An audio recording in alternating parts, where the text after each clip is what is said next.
dohromady v spolupráci s mestom, s folklórnymi súbormi, ktoré sú tu angažované a účinkujú.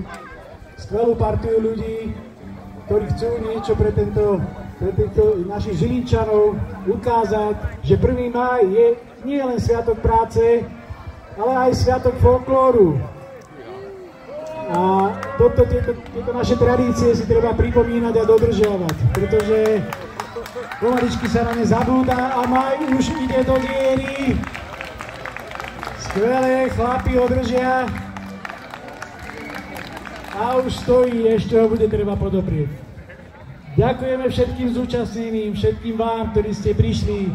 Máj je nie len sviatok práce a oslava folklóru a našich tradícií, ale aj začiatok zábav pod holým nebom. Ľudia od 1. mája už tancovačky, zábavy organizovali, pokiaľ teda bolo počasie pod holým nebom. A teda, čo vám môžem zaželať, aby ste sa zabávali v tomto krásnom počasí, jedli, pili, hodovali a v neposlednom rade